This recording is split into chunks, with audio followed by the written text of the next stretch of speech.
કે શંકરાચાર્ય ભગવાને કીધું કે સ્વામિનારાયણ ધર્મ આપણા ધર્મનો હિસ્સો નથી. એક ખરો કટ્ટર હિન્દુ કેવો હોવો જોઈએ? માં પણ અલગ કાસ્ટમાંથી હોય, બાપ પણ અલગ કાસ્ટમાંથી હોય, એનું સંતાન આવે એ કેવું થાય? તો આમ ખુલ્લું દેખાડે, પછી થવાનું છે જે થવાનું હોય બધું. આમાં તો દુનિયા છે, આ તો કઈ મૂકવાની છે નહીં કોઈને. ઘણા એવા દુલ્હા દુલ્હન આવે છે કે બહાર પ્રી વેડિંગ કરવા ગયા, ક્લાસ પાછી આવે. શું કામ? ફેક જેહાદ વસ્તુ છે. ઓનલાઈન ફેમસ થવા માટે પોતાના અર્ધનગ્ન તનને બદનને પોતાને દુનિયાની સામે પેશ કરે છે. તેનું મૂળ કારણ શું છે કે ગુજરાતની અંદર અત્યારના છોકરા જેટલા નશોપતો કરે છે એટલા અત્યારે બીજે કઈ છોકરા નશોપતો નથી કરતા. અને અત્યારની મહિલાઓ તો દારૂ બી પીવે છે, ડ્રગ બી પીવે છે. જે એને બાળકને પેદા કરવાની જે એની ક્ષમતા છે એ બધી પૂર્ણ થઈ જાય એમનાથી. આદમી યુરિયા નાખીને ખાઈને પછી પોતે યુરિયા થઈ જાય. કે ભાઈ માણસનું મૃત્યુ થાય એટલે આપણનો એનો કોઈ વ્યવહાર હોતો નથી. પછી એનો શ્રાદ્ધ કરવાનું નહીં, એની અંતિમ ક્રિયા કરવાની નહીં. એક ધર્મ તો એવો પણ આવી શક્યો છે કે માણસને અડવાનું પણ નહીં, મળી જાય તો એના ફેમિલી વાળાને અડવાનું પણ નહીં, એના મુર્દાથી પણ અબડાય છે. પછી એમ કે મને પિતૃ નડે છે, નડે જ ને ડો કે ઓલા તારો બાપ તું અધૂરો મૂકીને આયલો આવ્યો. અમે તો ઘણા એવા જોયેલા છે કે પિતૃ એટલે કોણ, હું તમને મારી ભાષામાં સમજાવું, કદાચ કોઈને સમજાય ન સમજાય મને નથી ખબર.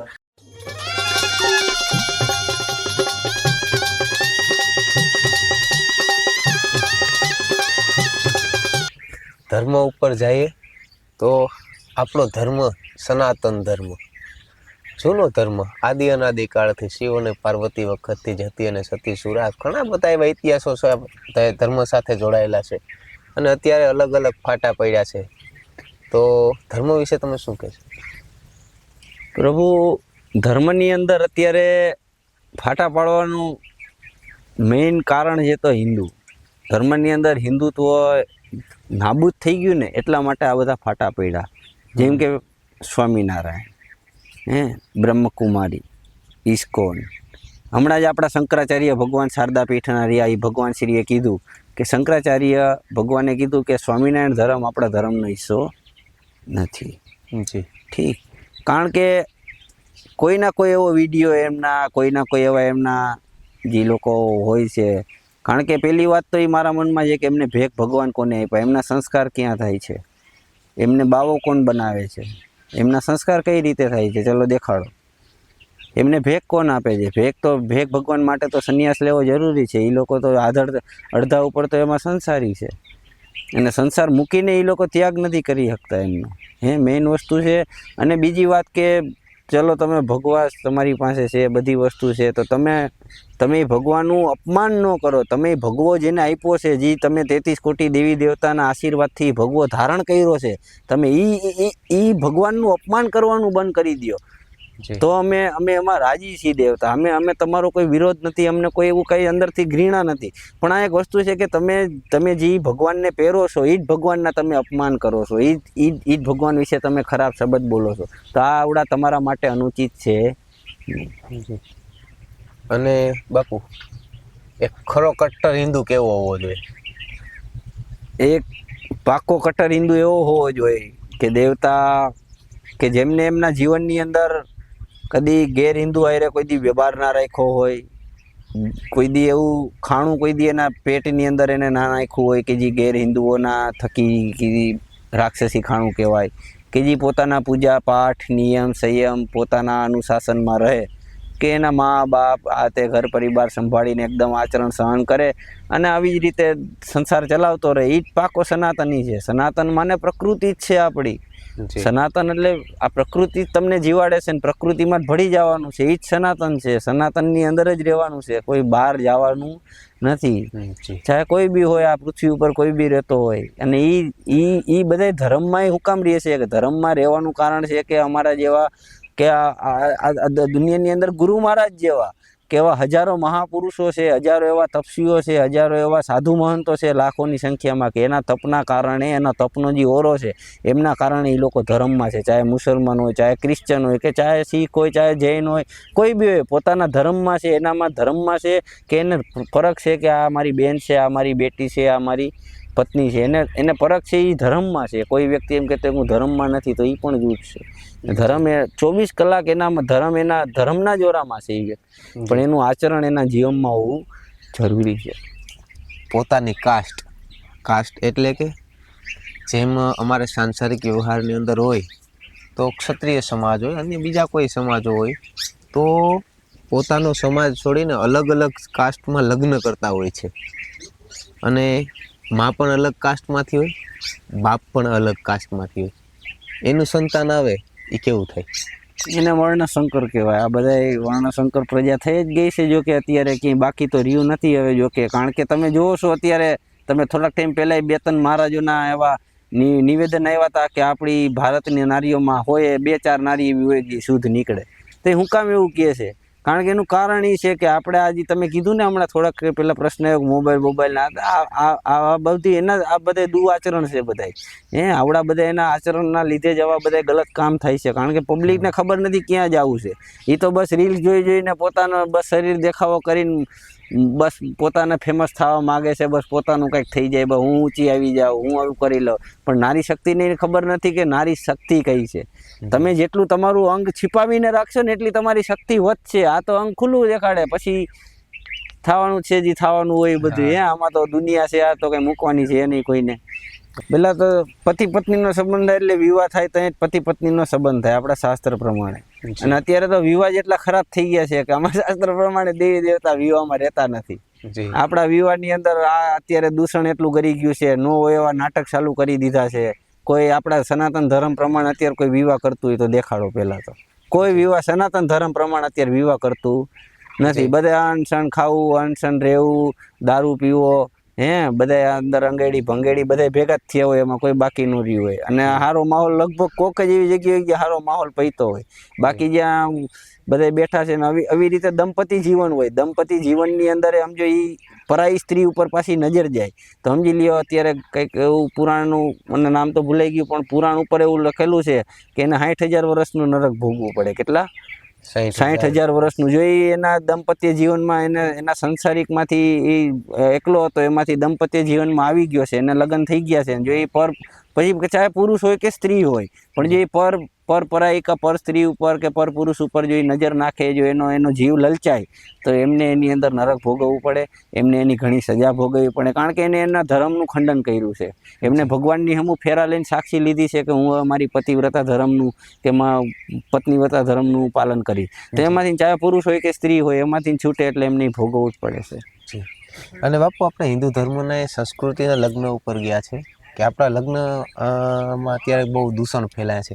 તો ખરા હિન્દુના લગ્ન હોય તો કેવી કેવી વ્યવસ્થા હોવી જોઈએ અને કઈ રીતના લગ્ન થવા જોઈએ? પહેલાં તો આચાર્ય હારા હોવા જોઈએ. આપણા જે બ્રાહ્મણ દેવતા છે અત્યારે તો દેવતા જે મદિરાપાન ના કરતા હોય, જે સાત્વિક હોય, જે નોનવેજ ના ખાતા હોય એવા બ્રાહ્મણોને નિમંત્રણ કરવા ઘણા એની અંદર. પણ એવું નથી કે કોઈ આમાં માથે લઈ લઈએ. ઠીક, કોઈ સમાજ થકી એવું નથી કહેતો, પણ આજે સમાજની અંદર હરેક જગ્યાએ આ વસ્તુ નોનવેજ દૂષણ કરી ગઈ છે. નોનવેજ હરેક જગ્યાએ ઘર કરી ગઈ છે, ચાહે હિન્દુનો કોઈ બી ઘર હોય. ઠીક, હું તો હરેક જગ્યાએ જોઈને આવ્યો છું કે અત્યારે તમે ગમે મોટા મોટા મંદિરોના બી પૂજારી લઈ લ્યો તો એમને મેં ખાતા ભાડેલા છે કેટલાયને. એક તો એની કોઈ મનાઈ નથી કે ખાય છે, એનું જીવન છે, એ લોકો ખાઈ પી આનંદ લે, આપણે કોઈ વિરોધ છે નહીં. પણ જ્યારે તમે તમારા પોતાના સત્કર્મની અંદર જ્યારે લગ્નની અંદર વિધિ કરવા બોલાવો ત્યારે એવા આપણા લગ્નના વિધિ વિધાન પ્રમાણે આપણે તમે જુઓ તો એમની અંદર આપણા ફેરા એની અંદર કોઈ દારૂ વ્યક્તિ પીને ના આવવો જોઈએ, એમની અંદર કોઈ વ્યસની વ્યક્તિ ના રહેવો જોઈએ. કારણ કે તમે ભગવાનને આમંત્રણ કરો છો, તમે તમારા 33 કોટી દેવી દેવતાને આમંત્રણ કરો છો, તમારા હાથમાં મીનોળ બાંધે છે, તમે શિવ પાર્વતી સ્વરૂપ થઈને તમે ફેરા ફરો છો, તો તમારે એટલું શુદ્ધ રહેવું જરૂરી છે. અને ભેગો પરિવારને બી એટલું, ત્યારનો માહોલ આખો 2 દિવસના રાજા હોય છે તો એને બધું શુદ્ધ રહેવું જરૂરી છે. ને માહોલ અત્યારનો તો તમને કીધું ને દૂષણ, અત્યારે રિવાજો એટલા અલગ અલગ બદલી ગયા છે. પબ્લિક અત્યારે મને તો એવું બધું આવડે નહીં, આમાં લગ્ન બહુ ઓછા ભાડ્યા છે એટલે કંઈ ખબર નથી. પણ આ પ્રી વેડિંગની બધીનું અત્યારે બહુ, કારણ કે તમે બીજી એકેય ઇતર ધર્મવાળા કોઈ વ્યક્તિને જોયા એના કે મંદિરો ઉપર કોઈ દી પ્રી વેડિંગ શૂટિંગ કરવા જાય? એમના કોઈ દી ધાર્મિક સ્થળો ઉપર પ્રી વેડિંગ કરવા જાય? ધાર્મિક દેવતાઓના કપડાં પહેરીને પ્રી વેડિંગ કરવા માંડ્યા છે આજના પબ્લિક. ફિલ્મ ઇન્ડસ્ટ્રીઝની અંદર ફિલ્મના બધા સીનો જોઈ અને લોકો આજે લગ્ન પહેલાં પ્રી વેડિંગ કરે છે. તો ખરેખર પ્રી વેડિંગ થવું જોઈએ? એક રીતે માની તો આ બધી વસ્તુ ન થવી જોઈએ, કારણ કે જો તમે પાક્કી રીતે જો તમે લગ્ન કરવા માગો છો, તમે તમારા ધર્મમાં રહેવા માગો છો, તો તમે આ બધું ધર્મ પહેલાં તમારે જો તમારે આવડી આ બધી વસ્તુ તમે લગ્ન પહેલાં કોઈ અત્યારે તો સગાઈ થઈ ગઈ તો પણ છોકરો છોકરી બંને બારે ફરવા જાય, બંને બારે પ્રી વેડિંગ કરે, શૂટિંગ કરે, બહારના દેશોમાં ફોટા વિડીયો કરવા જાય, તો આવડી આ બધી વસ્તુ આપણા કલ્ચરની છે નહીં, આપણા ધર્મની છે નહીં. તો અને આ આવડી આ બધી વસ્તુ આપણી નથી, આ આવડા બધી વસ્તુ બીજા લોકોની છે, બીજા દેશવાળાઓની છે. આપણે એમનું જોઈને આપણે લોકો આચરણ કરીએ છીએ, તો એ આપણા માટે અનુચિત છે નહીં. કારણ કે આવડી વસ્તુ આપણે રાખવા જેવી છે જ નહીં, કારણ કે આવડી વસ્તુથી આપણા સંસારની અંદર પણ આપણે નુકસાન આવે છે, આપણા ભવિષ્યની અંદર. અત્યારના તો તમે સમજો છો, તમે જોવો છો પ્રી વેડિંગ કરતાં ઘણા મરી જાય છે. હા, ઘણા એવા દુલ્હા દુલ્હન આવે છે કે જે બહાર પ્રી વેડિંગ કરવા ગયા, ક્લાસ પાછી આવે. શું કામ? કે ભાઈ આ બધા આવા નાત નવીન શોખના લીધે જ અત્યારે આવી બધી દુર્ઘટનાઓ એને ભોગવવી પડે છે. અને પહેલાંના સમયની અંદર તમે કીધું કે ભાઈ જ્યાં લગી લગ્ન ના થાય ત્યાં લગી દીકરીને ઘરે જ રાખવામાં આવે, તો એ એક રિવાજ હતો, એ એક સાચો રિવાજ હતો કે જ્યાં લગી લગ્ન ના થાય ત્યાં લગી દીકરી એમના ઘરે જ રહેશે, એમને મળવાની અનુમતિ હોતી નથી, એમને વાત કરવાની પણ અનુમતિ નથી. અત્યારે વાત કરી શકે એ બરોબર છે કે ભાઈ વાત કરો, આનંદ લે, એ વસ્તુ છે અત્યારના યુગ પ્રમાણે બરોબર છે. પણ તમે હજી તો સગાઈ પણ ના થઈ હોય, હજી તો ખાલી જોવા આવ્યો હોય ને ત્યાં પ્રી વેડિંગ છે, આ છે, તે છે, ફોટો છે, આવડી આ બધી વસ્તુ આપણા આપણા સનાતન ધર્મ પ્રમાણે આ વસ્તુ સારી નથી. અને બાપુ આ જ વાતની અંદર આપણે ઉતર્યા તો ફિલ્મ ઇન્ડસ્ટ્રીઝની અંદર આપણે જવું છે. આજકાલ આપણી માતાઓ બહેનો જે એનો નિશ્ચિત સમય હોય એ સમય થાય એટલે ઘરનું ગમે એ કામ હોય, આ મૂકી દીધું, ટીવીનું રિમોટ લીધું હાથમાં અને કર્યા સિરિયલ ચાલુ, અને એ આપણા ધર્મના વિરોધમાં થાય છે. જે ઘણા બધા મૂવી પણ એવા આવે છે કે જે આપણા ધર્મના વિરોધમાં થતા હોય છે અને લોકો તાળીઓ પાડીને હોશે હોશે વધાવે છે. તો આવા સિરિયલો ખરેખર જોવા જોઈએ? આપણે તો સંસારને તો એક જ વસ્તુ કહી શકીએ કે પ્રભુજી, માતાઓ બહેનો જે કોઈ આ જોવે છે, કે એક વસ્તુ છે, તમે તમારા અંતર્મનથી વિચારો કે આવડી વસ્તુ શું મારા ઘર પરિવારને લાયક છે? આવડી વસ્તુ જોવાથી મારા બાળકો ઉપર, મારા ફેમિલી ઉપર શું અસર પડશે? કારણ કે બોલિવૂડ વસ્તુ મેં તો કોઈ દી આજ લગી કોઈ દી પિક્ચર નથી જોયા, મેં આજ લગી કોઈ દી એની સિરિયલો નથી જોઈ જે બોલિવૂડે બનાવી છે.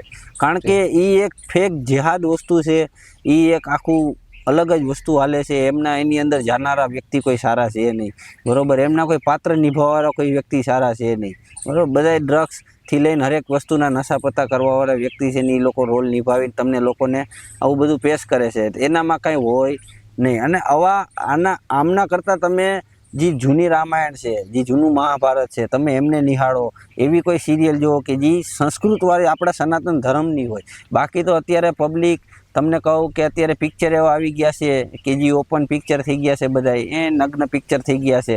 અત્યારે પબ્લિક આપણી બેનું દીકરીઓ એને જોઈને જ અત્યારે રીલ્સો બનાવે છે, એને જોઈને જ એમાંથી અત્યારે ઓનલાઈન ફેમસ થવા માટે પોતાના અર્ધનગ્ન તનને બદનને પોતાને દુનિયાની સામે પેશ કરે છે. તેનું મૂળ કારણ શું છે કે આ બોલિવૂડના પિક્ચરો ને આ બધી અત્યારે વેબ સિરીઝો એટલી હાલી નીકળી છે કે એની અંદર આધી નગ્ન વેબ સિરીઝો આવે છે કે અવળિયા બધી વેબ સિરીઝના કારણે આપણો જે અત્યારનો સમાજ છે, અત્યારની જે બેન દીકરીઓ છે, અત્યારના જે જુવાન છોકરાઓ છે, આવડા બધા ગલત રસ્તે જવા માંડ્યા છે. જેમાંથી તમે નશા પત્તા પણ લઈ લ્યો, નશા પત્તા પણ અત્યારના છોકરા શેમાંથી શીખાશે? આ બધા પિક્ચરમાંથી જ જોઈને શીખાશે કે આનાથી શું થાય, આનંદ આવે, કર્યો આનંદ બોલે. અને મહારાજ નશા પત્તા ઉપર ગયા તો પહેલાના જમાનામાં નશા પત્તા માટે આપણા પાસે કાંઈ હતું નહીં, ઇન્ડિયા પાસે કાંઈ હતું જ નહીં. હતું શું? એક સોપારી હતું, એક પાન હતું, અને નશામાં એક હતું જે મદિરા છે, પણ એ ઓર્ગેનિક રીતના બનાવવામાં આવતું હતું અને એ પણ એક સીમિત લોકો લેતા હતા. પણ અત્યારે જે નશા પત્તા આવી રહ્યા છે, અનેક પ્રકારના નશા પત્તા, અને અનેક યુવાનો લે છે પોતાની પેઢીને, એને એ પણ ખબર નથી કે મારી કઈ પેઢી છે, હું કઈ પેઢીમાંથી આવું છું, આ મારાથી લેવાય, આ મારાથી ન લેવાય. તો એવા નશા પત્તા માટે તમે શું કહેશો? આ નશો પત્તો છે શું? કારણ કે જો અત્યારે વ્યક્તિ સમજો, આ મોબાઈલથી લઈને હરેક વ્યક્તિ સંસારની અંદર જીવે છે, મોબાઈલ જોઈ જોઈને એટલો પાગલ થઈ ગયો છે, એની અંદર વસ્તુ જોઈ જોઈને એવા હવે નવા નવા એના શોખ જાગે છે, નવી નવી વસ્તુ જોવે છે અંદર, કે આવડી આ વસ્તુ અત્યારે માણસ ફેવિક્વિકથી લઈને હેરોઇન, ડ્રગ્સ, એમડી, કોકીન લગી પોગી ગયા, પણ વ્યક્તિ એનો નશો કરે છે. શું કામ? કે એમને પોતાને એમ નથી મને આનાથી શાંતિ મળશે. વ્યક્તિ દરરોજ નવા નવા કેમિકલનો પ્રયોગ કરે છે, દરરોજ નવા નવા કેમિકલોનો ઉપયોગ કરીને આપણા ગુજરાતની અંદર અત્યારે આ ચલણ બહુ વધતું જાય છે. અમે અત્યારે હું તો અમે પહેલા ઉઠતા પંજાબ કહેવાતું, અત્યારે હાલમાં તમે બીજા ભારતમાં ગમે ત્યાં જાશો તો અત્યારે એમ કહેશે ઉઠતા ગુજરાત. શું છાપ પડી ગઈ ગુજરાતની? ઉઠતા ગુજરાત. કારણ કે ગુજરાતની અંદર અત્યારના છોકરા જેટલા નશોપતો કરે છે એટલા અત્યારે બીજે કંઈ છોકરા નશોપતો નથી કરતા. કારણ કે એનું એક મૂળ કારણ છે, કારણ કે લોકોને કમાવું નથી. અત્યારના છોકરાઓને કોઈ કમાવું નથી, સીધા ડાયરેક્ટ બોલે બેછક બાર, સીધા તુરંત આવે તો સીધી કુછ બી કમાણી હો આ તે કુછ બી હો તો પેલા નશોપતોનું વિચારે. શું કામ? કારણ કે પોતે જ એવો થઈ ગયો છે, એના માઇન્ડ ઉપર એને જોયું છે જી, એને પિક્ચર જ એવા જોયા છે જેની અંદર નશાપત્તા જ દેખાડ્યા છે નકરા. એને ખુદને એનું ચરિત્ર જ એવું થઈ ગયું છે અંદરથી કે હું આમના વગર નહીં રહી શકું. હા. અને બાપુ, યુવાનો ઉપર નશાપત્તામાં ગયા, એ જ રીતના અત્યારે નશાપત્તામાં તમાકુ અને સોપારી એને મિક્સ કરીને બનાવવામાં આવે માવું. એ નશાપત્તાને અત્યારે આપણે માતાઓ બહેનો ખૂબ વળગ્યા છે. માનીએ ને તો 70% માતાઓ બહેનો આ નશાપત્તાની અંદર વળગ્યા છે. તો ખરેખર માતાઓ બહેનો મને આ નશો કરવો જોઈએ? માતાઓ બહેનોને તો હંમેશા સાત્વિક રહેવું જરૂરી છે. એમને વ્યસન કરવું હોય તો એમને પુસ્તકોનું વ્યસન કરાય, એમને એમના પતિનું વ્યસન કરાય, એમના પતિના ચરણનું વ્યસન કરાય. એમને વ્યસન કરવું હોય તો એને માતા અન્નપૂર્ણાનું વ્યસન કરાય, મારી અન્નપૂર્ણા કોઈ દી ખાલી ન રહેવી જોઈએ. આવા વ્યસન કરવા જોઈએ. ભાઈ એ વ્યસન કેનું કરે છે અત્યારે? કોઈ વિમલ ખાય છે, કોઈ રજનીગંધા ખાય છે, કોઈ ફાકી ખાય છે. અને અત્યારની મહિલાઓ તો દારૂ બી પીવે છે, ડ્રગ બી પીવે છે. અમે ઘણી એવી રાજકોટ સિટીમાં, જ્યાં અમદાવાદમાં, સુરતમાં, એવા ઘણા એવામાં મોટા સિટીમાં તમે મહાનગરોમાં જોઈ લ્યો તો અત્યારની મહિલાઓ કાંઈ એમાં કાંઈ ફેર જ નથી સ્ત્રી કે પુરુષમાં, બધે નશા કરે છે. તો આ એક વસ્તુ સ્ત્રીને આ વસ્તુ ન કરવી જોઈએ, કારણ કે એમના અંદરના જે હોર્મોન્સ છે, જે એને બાળકને પેદા કરવાની જે એની ક્ષમતા છે, એ બધી પૂર્ણ થઈ જાય એમનાથી. એટલા માટે એ એના સારા સંતાનને જન્મ નથી આપી શકતી જે સ્ત્રી નશો કરે. અને બાપુ, વર્ષો પહેલા ગુજરાતની અંદર કેન્સરનો કેસ આવે તો લોકો એવો વિચાર કરતા કે ઓહો આને કેન્સરનો કેસ આવે છે. ભાગ્યે જોગ્યે કેન્સરનો કેસ આવતો હતો. અને અત્યારે એ કેન્સર ઉપર ટોપ ઉપર હોય ને તો વિશ્વમાં ટોપ ઉપર ગુજરાત છે અત્યારે. તો ખરેખર આના મેઇન કારણો શું હશે? તમારો અંદાજ કેવો કહે છે? મારો અંદાજ એ કે પ્રભુ, તમે પહેલા તો એ વસ્તુ જમીન રહીને આપણી જમીન જેટલી, જ્યાં તમે ધાન વાવો છો, જ્યાં તમે ફળ ફ્રૂટ સબ્જી વાવો છો, એ જમીન એને બિયારણ વગરની રહે જ નથી. બધી બિયારણ વાળી જ જમીન થઈ ગઈ છે, કે પાકી જમીન નથી રહી. આટલું અંદર એટલું બિયારણ ભેળવી દીધું છે કે અંદરથી થનારી વસ્તુ જ ઝેરીલી થાય છે. અત્યારે તમે આંબો માર્યો તો આંબામાં ઇન્જેક્શન મારશે, નારિયેરી મારી નારિયેરીમાં ઇન્જેક્શન મારશે, જેટલા ફળ ફ્રૂટ એમાં ઇન્જેક્શન મારશે. જેટલી બધી વસ્તુ આવે છે એ બધી તમે પકવો છો શેનાથી? તમે બધી વસ્તુ દવાથી પકવો છો. તમને કેન્સર થવાનું છે, થવાનું જ છે. એમાં કોઈ રોકવાનું નથી, કારણ કે તમે ખાવ છો જ દવા. તમને જે સબ્જી લાગે છે, તમને જે કરેલા, શાકભાજી, રીંગણા, બટેકા લાગે છે, એ દવા જ છે. તમે ખાવો દવા, કારણ કે તમે દવા, તમે હાઇબ્રિડ લઈ આવો. હાઇબ્રિડ શું છે? હાઇબ્રિડ માને પ્યોર દવાથી બનાવેલી વસ્તુ છે, દવાથી ઉગાડેલી. કારણ કે એની અંદર તમને શું થાય? એને લાલચ આવી ગઈ કે આમાં ફળ જાજા આવશે તો મારું વેપાર ધાતો થાય, આમાં સબ્જી જાજી આવશે તો મારી સબ્જી વેચાય જાજી. એને એની લાલચમાં આવડી આ વસ્તુ કરી નાખી, પણ એને એ નથી ખબર કે આ મારી લાલચ હજારો લોકોના જીવ લેશે. ધીમે ધીમે ધીમે ધીમે આ આવડી આ વસ્તુ આખે બધી જગ્યાએ ફેલાઈ ગઈ. અત્યારે હરેક વ્યક્તિ હાઇબ્રિડની અંદર ઉતરી ગયો. કેવું કરાય? તો કે હાઇબ્રિડ કરાય. પણ એને ખબર નથી કે હાઇબ્રિડ શું છે, હાઇબ્રિડ કઈ રીતે આવ્યું, એ કઈ ખબર છે જ નહીં પબ્લિકને. આદમી યુરિયા નાખીને ખાઈને પછી પોતે યુરિયા થઈ જાય, અંદર હળો થઈ જાય. શું થાય? હા. તો બાપુ, આ કેન્સરના રોગોની વાત કરી. સમાજ છે તે ધર્મથી વિકૃતો થતો જાય છે. અત્યારે આપણે જોઈએ ને તો સમાજની અંદર ધર્મથી યંગ લોકો છે, ધર્મથી વિખૂટા થતા જાય છે અને ઘણી એવી તકલીફો થતી હોય છે. ઘણા બધા એવા ધુરંધરો છે, વિદ્વાન માણસો કહે છે કે સમાજની અંદર જો કદાચ સત્સંગ નહીં રહે, સમાજની અંદર જો ધર્મ નહીં રહે તો સમાજનો નાશ થશે. તમારું શું કહેવાનું છે? ધર્મ તો રહે એવું ન રહે એવું બને નહીં. કોઈ દી ધર્મ તો રહે જ, પણ સંસારની મનોગતિ ફરતી જાય છે. સંસાર, કારણ કે આપણા શંકરાચાર્ય ભગવાને એમ કીધું છે કે તમે 24 કલાકનું આ જીવન, તમારું જીવન કેટલું છે, રોજનું જીવન 24 કલાકમાં તમને હું થવાનું ખબર નથી, કાલે સવારે જીવતા ના, 24 કલાકનું જીવન છે. જીવન એટલે હું 24 કલાક ફર્યા રાખે, તમે આગળ જીવો, તમારા ભજન ઉપર તમે જેટલું કાર્ય કર્યું છે, તમે જેટલા સારા કર્મ કર્યા છે એના ઉપર તમે આગળ જીવો છો. હા, એટલે એમાં 24 કલાકની અંદર જો 24 મિનિટ તમારું ભજન નથી, સમજો, તો તમે આ મનુષ્ય દેહમાં તમારે ધૂળ પેઢી કહેવાય. એમ શંકરાચાર્ય ભગવાન કહે છે કે 24 મિનિટની અંદર, 24 કલાકની અંદર 24 મિનિટ ભજન હોવું જરૂરી છે. અત્યારે એ કોઈ પાસે છે નહીં. એમના કારણે પબ્લિક આજે ભગવાનથી ભાગતી ફીરે છે, આજે સાધુ સંતોથી ભાગતી ફીરે છે, આજે નવા નવા પછી લોકો તંત્ર મંત્ર અને આવા અનેક પ્રપંચોની અંદર ફસાઈ જાય છે. અને બાપુ 24 કલાકનું જીવન હોય ત્યાં આપણે પૈસા માણસના મરણ સુધી પહોંચ્યા. તો હવે ઘણા બધા ધર્મોના, હિન્દુની અંદર પણ ઘણા બધા એવા ધર્મના રિવાજો ખોઈ દીધા છે કે ભાઈ માણસનું મૃત્યુ થાય એટલે આપણનો ને એનો કોઈ વ્યવહાર હોતો નથી. પછી એનો શ્રાદ્ધ કરવાનું નહીં, એની અંતિમ ક્રિયા કરવાની નહીં. એક ધર્મ તો એવો પણ આવી ચૂક્યો છે કે માણસને અડવાનું પણ નહીં, મળી જાય તો એના ફેમિલી વાળાને અડવાનું પણ નહીં, એના મુર્દાથી પણ અભડાય છે. તો ખરેખર આ એવા દૂષણો ફેલાઈ ગયા છે, તો એના વિશે તમે શું કહેશો? આ બધા દૂષણો, આ બધા નાના એવા સંપ્રદાયો હજી બની ગયા છે, તમે કીધું એમ. પછી એવા ઘણા છે આની અંદર, તો ભાઈ લાટ નામ નું લેવાય, નતર આ પબ્લિક તો ગાંડી છે, વિરોધ મંડે કરવા. હા, એટલે આની અંદર તો એને આવડા બધા દૂષણો પબ્લિક જ ફેલાવેલા છે. આપણી જે પબ્લિક છે એને ધારો કે આ ન ગઈ, કાલ સવાર ની આજે એને એમાં સંતુષ્ટિ થઈ, એને એમાં ન ફાવ્યું બીજી જગ્યાએ જાય, ન્યા કેળો ગોતે, એને એમાં સંતુષ્ટિ થાય છે. પણ આ સારું છે, કારણ કે ઈ ભટકે છે. શું કામ? કારણ કે એને પોતાનો મૂળ ધર્મ મૂકી દીધો એટલે ઈ ભટકે છે. હા, જો માણસ પોતાના મૂળ ધર્મમાં રહીએ, મૂળ સનાતનમાં રહીએ, તો એ ભટકે નહીં. આજે તો આ પંથ અનેક થઈ ગયા છે, તમે કહ્યું એમ કે આ બધા અભડાય, તો એ વસ્તુ આપણા સનાતનની અંદર તો લાશ મતલબ શું છે? તમે જ્યારે, હું તો મસાણ સમજો, મસાણની અંદર લાશ જાય તો કયા નામથી જાય? રામ નામ સત્યથી લાશ જાય, રામ નામથી એનો હવન થાય. રામ નામનો હવન છે એ તમારી લાશને ગતિ પોગાડે નહીં. હવે એમ કે અમે અડ્ડાથી અભડાય, તો આ એક પબ્લિકની આખી વિચારધારા આખી અલગ થતી જાય છે. અને જેમ શંકરાચાર્ય, આપણે પુરીના શંકરાચાર્યજી, જગન્નાથપુરીના શ્રી નિશ્ચલાનંદજી મહારાજ ભગવાન શ્રી એવું કીધું કે 20 કરોડ હિન્દુ રહી જશે ને, ત્યાં આ લોકોને સમજ આવશે. કેટલા? 20 કરોડ. આજે 100 કરોડની આબાદી છે, એમાંથી 20 કરોડ હિન્દુ રહી જશે. 50 કરોડ તો ખાલી ઈસાઈ થઈ જશે. 50 કરોડ હિન્દુ તો ખાલી ઈસાઈ થઈ જશે, એવું આપણા ભગવાને કીધું. હજી સમય આવશે, હજી થોડાક સમયમાં જ.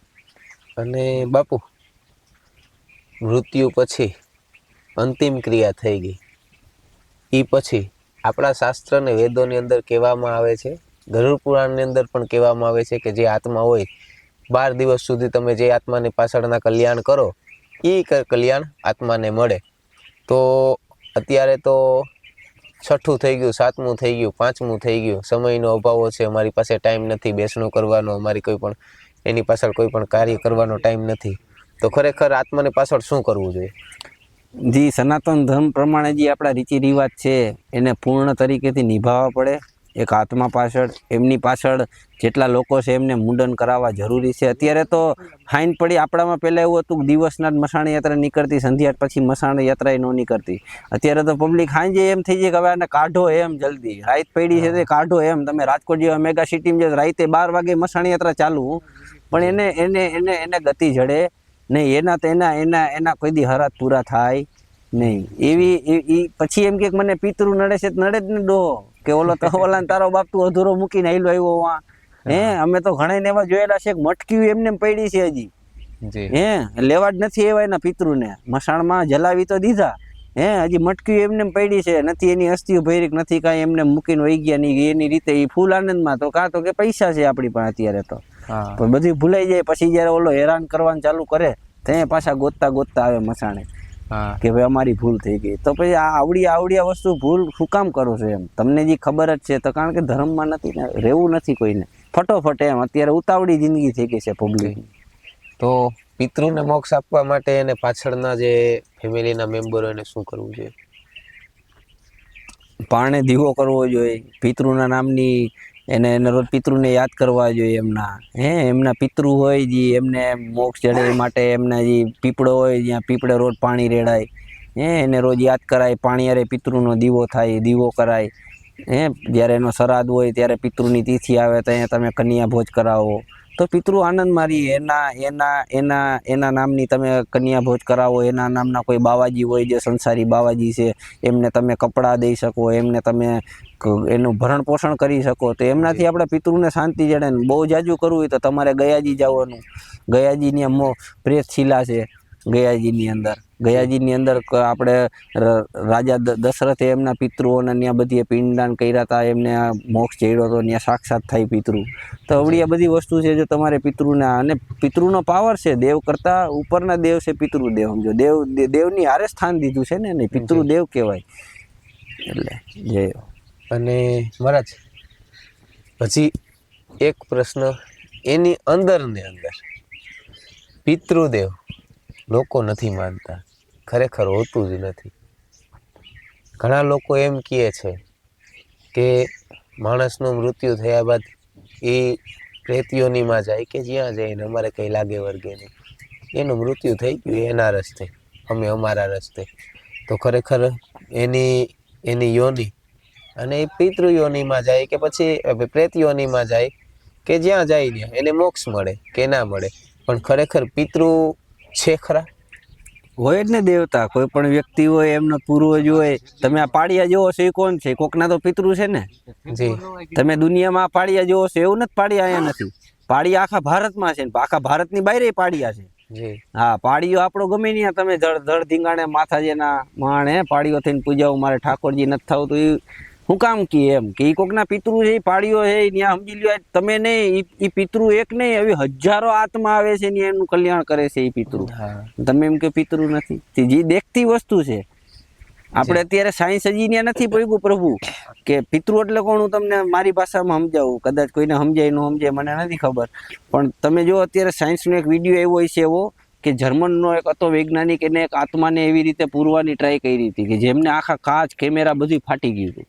ઠીક, એ વિડીયો હજી ઓનલાઈન યુટ્યુબમાં હોય ના હોય મને નથી ખબર, મેં જોયેલો છે કે એને લાઈવ રિસર્ચ કર્યું હતું કે આત્મા કેમ પૂરાતી નથી. જે આપણે પિતૃ કઈ આત્મા વહી જાય કે હજી ધડ ધીંગાણે લડેલા રહીએ, એ જ કેમ પુરાણા, એ જ કેમ ઈ જ પાળીઓ કેમ કામ કરે છે. એનું કારણ છે કે એ પાળિયાની અંદર દેવે પાવર પૂર્યો છે.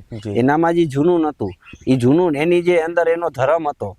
આજે આપણા બધાને યાદ કરીએ, આપણા બારવટિયાઓને યાદ કરીએ, આપણા પિતૃઓને યાદ કરીએ. અહીંયા જેટલા જે આવડિયા પાવન ધરા ઉપર, કળશની ધરા ઉપર જેટલા પાળિયા બેઠા છે, તો આપણે એને યાદ કરી તો એ જીવની હાજર છે. એ જીવને એમાં પૂરેલો છે કે આ દુનિયામાં જ એવી કે ટેકનોલોજી નથી જે જીવને પૂરી શકે, પણ આ પાળીઓ એક એવી વસ્તુ થઈ ગઈ જે જીવને પૂરી શકે. પિતૃ છે કોકનો, અને આજ હજારો પબ્લિકના એમ થોડું કે હું તારું જ કામ કરીશ, ત્યાં તો જે જાય એનું કામ થાય છે. એ દેવ સ્વરૂપ છે, તો કોઈ એને નકારી શકે નહીં. બાપુ, આપણે કાર્યક્રમ ખૂબ લંબાયો, ખૂબ આનંદ કર્યો અને ખૂબ એવો સત્સંગ પણ કર્યો. લોકોને પણ પ્રેરણાદાયક પ્રશ્નોના જવાબ તમે આપ્યા.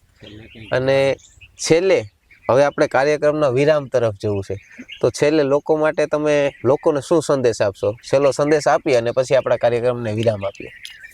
લોકોને હું એક જ સંદેશ આપવા માંગુ છું પ્રભુ, કે કટ્ટર રહો, ધર્મ પ્રતિ કભી આસ્થા ના, ધર્મની આસ્થા કોઈ દી છોડવાની જ નહીં, ચાહે કુછ ભી થઈ જાય. ધર્મ પ્રતિ આસ્થા ના છોડો. તમે તમારા બાળ બચ્ચાઓને ને તમે પોતે આપણી રામચરિત માનસ, મહાભારત અને ગીતાજી વાંચો અને વાંચો, તો જ ધર્મનું અંદર બિંદુ ઉતરશે. બાકી ગમે એટલી પૂજાપાઠ કરે, ધર્મનું બિંદુ ઉતરશે નહીં. આ વાંચન કરો, તમને પ્રભુ સાથે ઓળખાણ થશે, પ્રભુ કેવા છે એ તમને ખબર પડશે. પછી તમારાની અંદર તમને કહેશો કે હા હવે અમે પાકા સનાતની. મારું કામ આ છે. અત્યાર લગીમાં મેં 276 જગ્યા જેટલી જગ્યાએ રામચરિત માનસ શરૂ કરાવી દીધી છે. ધીમે ધીમે ભગવાનની દયાથી આગળ થતી રહી છે. આ જ આનંદ છે. ઓમ નમો નારાયણ.